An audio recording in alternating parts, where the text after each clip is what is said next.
आज की इस वीडियो में मैं आपसे शेयर करने वाली हूँ vulva formation in C elegans. ये एक इम्पॉर्टेंट टॉपिक है डेवलपमेंट बायोलॉजी का, तो इसी को आज हम डिस्कस करेंगे। सबसे पहले थोड़ी सी इन्फॉर्मेशन हम जानेंगे सी एलिगेंस के बारे में। ये एक तरह का निमेटोड है और ये हर्माफ्रोडाइट एनिमल है। हर्माफ्रोडाइट का मतलब होता है कि जिसमें मेल और फीमेल दोनों होते हैं। इसको जो सी एलिगेंस होता है उसका फॉर्म है सिनेरोहेबिटाइटिस एलिगेंस। ये एक तरह का फ्री लिविंग एनिमल है, ठीक है।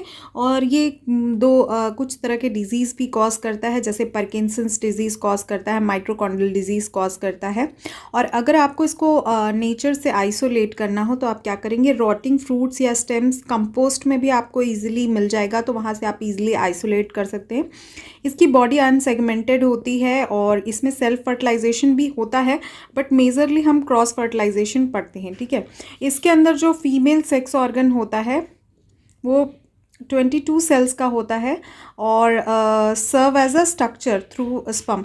ओके, ये फीमेल सेक्स ऑर्गन का पार्ट है एक तरह से, जहाँ पर वल्वा बनता है। जो वल्वा होता है वो 22 सेल्स का होता है, फीमेल सेक्स ऑर्गन। तो वल्वा का जो फॉर्मेशन है वो एक तरह से फीमेल सेक्स ऑर्गन का पार्ट है वल्वा, ठीक है, जहाँ से स्पर्म की एंट्री होती है या फर्टिलाइज एग का रिमूवल होता है। तो ये जो वल्वा होता है वो 22 सेल्स का होता है और इसमें देखिए इसका फंक्शन मैंने लिख रखा है। इसमें स्पर्म की एंट्री होती है, इसी के थ्रू जो है फर्टिलाइज्ड एग बॉडी से बाहर आता है। वल्वा के मतलब वल्वा के पार्ट से ही, वल्वा से ही बाहर आता है। मैं आपको स्ट्रक्चर दिखाना चाहूँगी।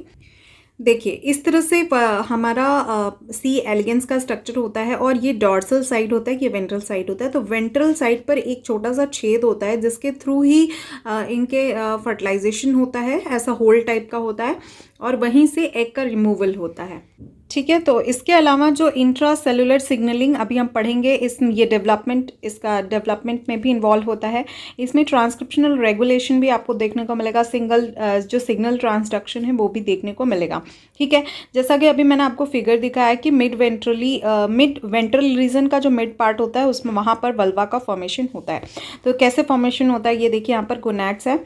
तो गोनैड्स के नीचे एंकर सेल्स होते हैं, ये इंड्यूसर्स होते हैं, इस सिग्नल को क्रिएट करके प्रोड्यूस करके भेजते हैं। और ये वल्वल प्रिकर्सर सेल्स होते हैं जो इसके रिस्पॉन्डर होते हैं, रिस्पॉन्स करते हैं। वल्वल प्रिकर्सर सेल्स को हम क्या लिखते हैं, वीपीसीज लिखते हैं। अब यहाँ पे फॉर्मेशन हम पढ़ेंगे तो सबसे पहले ये जो 6 वीपीसीज होते हैं जो मैंने आपको यहाँ पर दिखाया है, यहाँ पे ध्यान से देखिएगा। ये देखिए ये 6 वीपीसीज हैं, 3, 4, 5, 6, 7, 8। तो ये जो 6 वीपीसीज होते हैं वर्बल प्रिकर्सर सेल, इनका फॉर्मेशन कैसे होता है? इनका फॉर्मेशन होता है वेंट्रल एपिडर्मल सेल्स के थ्रू। कैसे होता है, कौन से सिग्नलिंग के थ्रू होता है, अभी हम इसको डिटेलिफाई करेंगे। उससे पहले जो वल्वा प्रिकर्सर पैटर्निंग होती है वो कैसे होती है, तो देखिए जो सिग्नल्स होते हैं उसमें जो वल्वल लीनिएज होता है वो प्राइमरी होता है, सेकेंडरी होता है और टर्शरी होता है। टर्शरी लीनिएज बेसिकली एपिडर्मल का फॉर्मेशन करते हैं।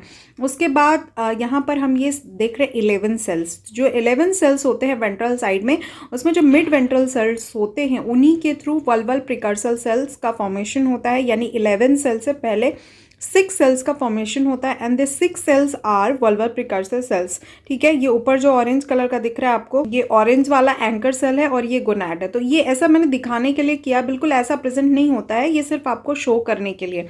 अगर आप उसका सेक्शन कट करके अगर देखेंगे तो थोड़ा डिफरेंट होगा, बस ये समझाने के लिए मैंने यहाँ पर बनाया है, ठीक है।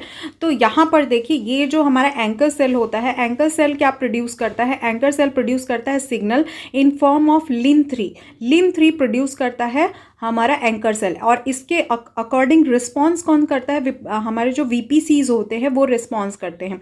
तो वीपीसीज के पास ऐसा क्या होता है जिसकी वजह से वो रिस्पॉन्ड करते हैं, ये रिस्पॉन्ड करते हैं बिकॉज ऑफ रिसेप्टर। इनके पास रिसेप्टर है ताकि ये इसको गेन कर सके। उस रिसेप्टर को हम बोलते हैं लेड23। तो लिन3 क्या है, वो लिगेंड है और लेड23 क्या है, रिसेप्टर है। तो जब ये दोनों मिक्स होते हैं, मिलते हैं, तो यहाँ पर कुछ चेंजेस हमें देखने को मिलते हैं। जो इंड्यूसिव सिग्नल होता है उसको ईजीएफ बोलते हैं, हम एपिडर्मल ग्रोथ फैक्टर बोलते हैं। इसको आगे डिटेलिफाई करेंगे, आरटीके पाथवे क्या होता है, उसमें कैसे सिग्नलिंग चलती है, अगर आपने सिग्नलिंग का भी पार्ट में इसको देखा होगा।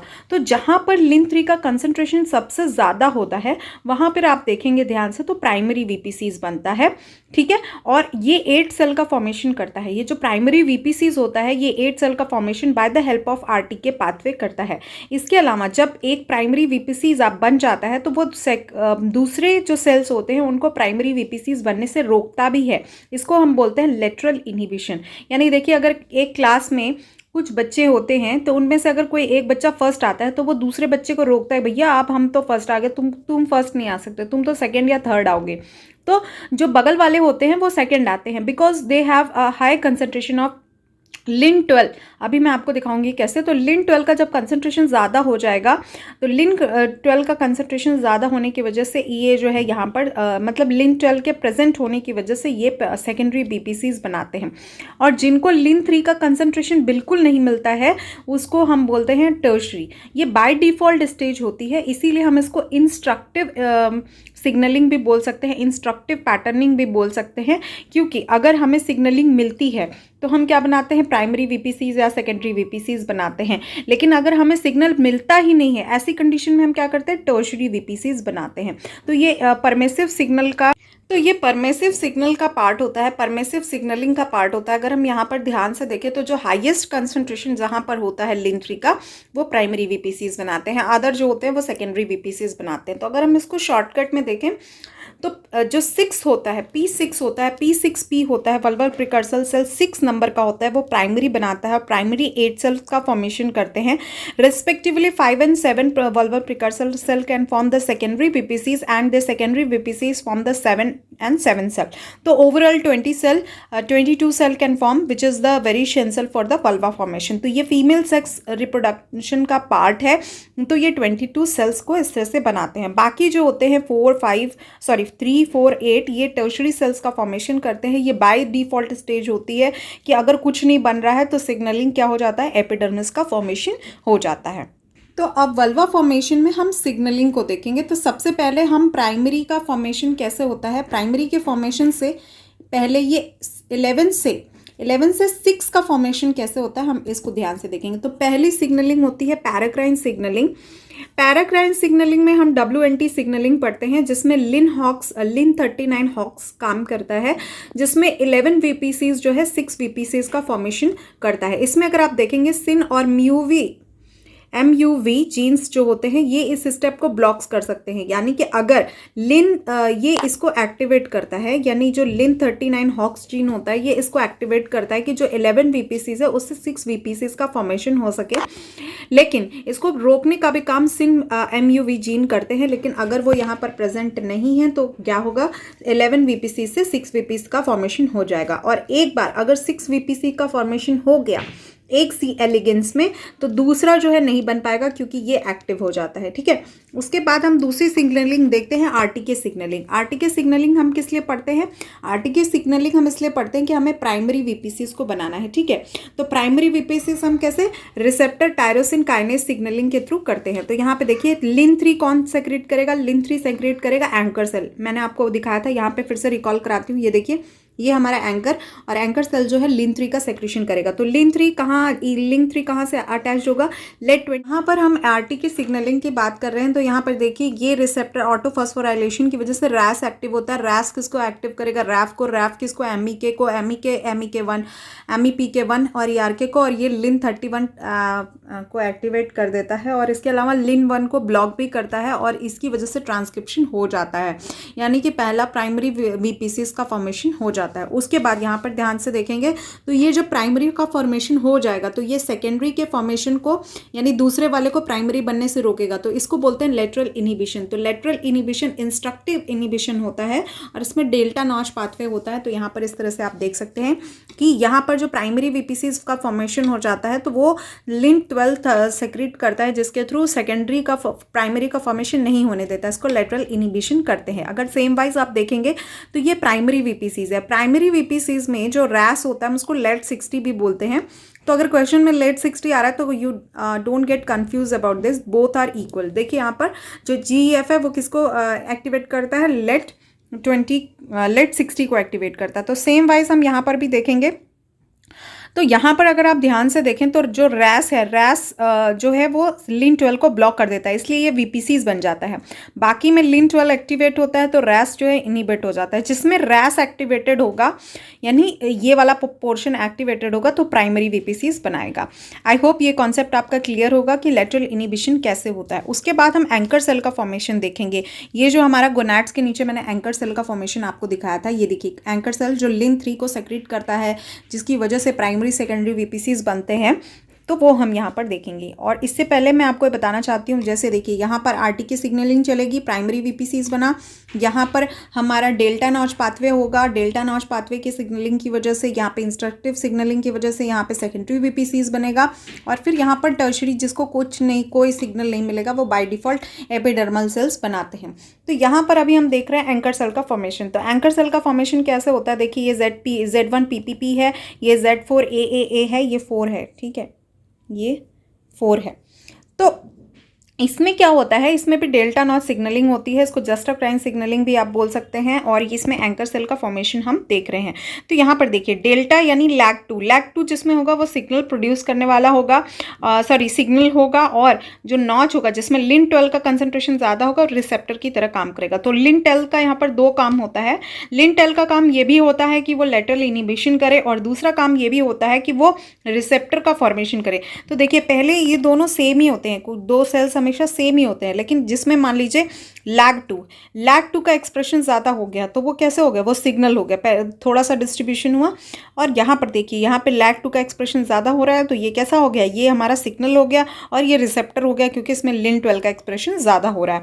सेम वाइज अगर मैं म्यूटेशन कर दूँ, मान लीजिए अगर मैं पूछ रही हूँ आपसे कि लिन 12 का मैंने लॉस ऑफ फंक्शन कर दिया, तो लिन 12 का अगर हम लॉस ऑफ फंक्शन कर देंगे तो दोनों सेल कैसे हो जाएंगे, दोनों सेल सिग्नल हो की तरह काम करेंगे, रिसेप्टर होगा ही नहीं।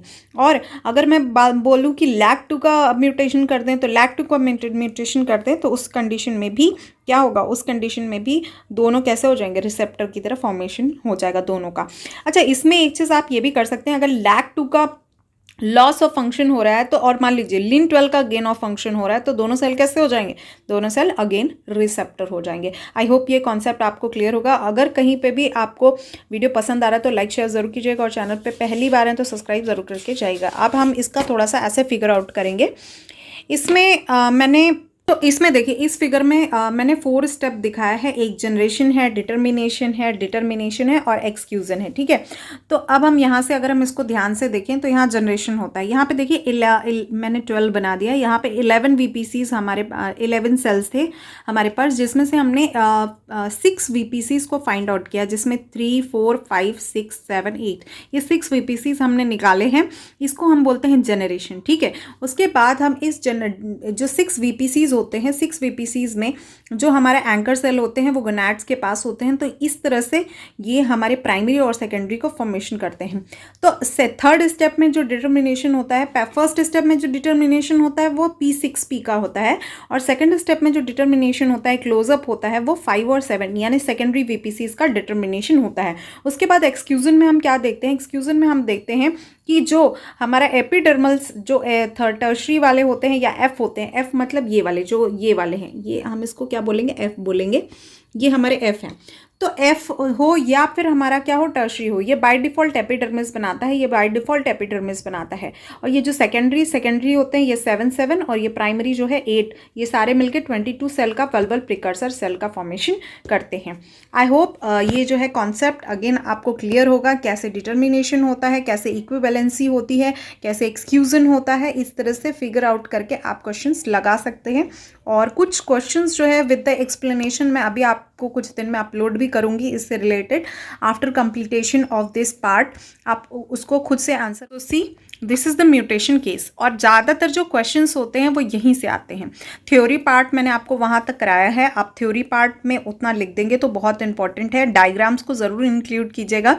तो यहाँ पर अगर हम देखें कि यहाँ पर म्यूटेशन केस, सबसे पहले मैंने loss and gain of function of lin12 और lin12 का गेन ऑफ फंक्शन लिखा है। आप यहाँ पे lacto का भी लिख सकते हैं। अगर lin12 का लॉस ऑफ फंक्शन हो जाता है तो बोथ कैसे हो जाएंगे, बोथ आर एंकर सेल। अगर यहाँ पे ध्यान से देखें, lin12 क्या बना रहा था, रिसेप्टर बना रहा था। तो रिसेप्टर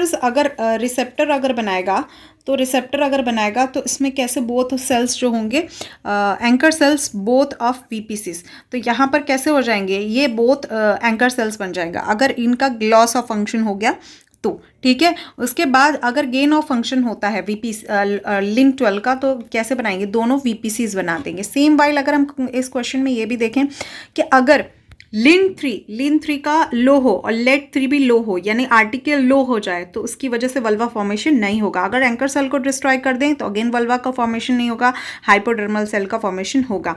अगर lin3 को ब्लॉक कर दें या म्यूटेट कर दें तो भी प्राइमरी वीपीसीज नहीं बनेंगी, सेकेंडरी वीपीसीज नहीं बनेंगी, तो वल्वा फॉर्मेशन नहीं होगा। अगर let23 को ब्लॉक कर दें, अगर let23 को ब्लॉक कर रहे हैं तो भी वल्वा का फॉर्मेशन नहीं होगा।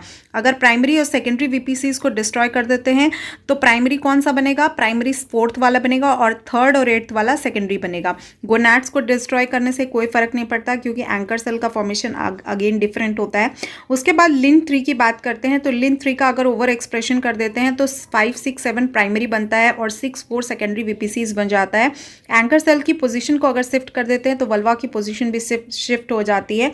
अगर हम lin12 का लॉस ऑफ फंक्शन कर दें और let23 का गेन ऑफ फंक्शन कर दें तो इसकी वजह से मल्टी वल्वल कंडीशन होती है। और अगेन ये बहुत इंपॉर्टेंट है मेरे हिसाब से, ये कॉन्सेप्ट जो है आप वैसे नहीं लगा सकते, तो इसको आप ध्यान से पढ़िएगा। और जो सेंट्रल वीपीसीज होती है अगर उसको डिस्ट्रॉय कर देते हैं तो सेकेंडरी वाला प्राइमरी बन जाता है और टर्शरी वाला सेकेंडरी बन जाता है, इसको भी आप ध्यान दीजिएगा। अगर लॉस ऑफ फंक्शन कर देते हैं हम lin39 का या हॉक्स जीन का अगर लॉस ऑफ फंक्शन कर देते हैं तो नो 6p सेल्स फॉर्म होते हैं, यानी कि जो वीपीसीज हैं उनका फॉर्मेशन होता ही नहीं है। अगर उनका फॉर्मेशन नहीं होगा तो अगेन वल्वल प्रिकर्सर सेल का फॉर्मेशन नहीं होगा। आई होप म्यूटेशन केस आपको समझ में आ गया होगा। अगर वीडियो कहीं पर भी किसी भी रीजन पर अच्छा लगा तो लाइक शेयर जरूर कीजिएगा। चैनल पे पहली बार है तो सब्सक्राइब जरूर करके जाइएगा। मिलते हैं नेक्स्ट वीडियो में। नमस्कार।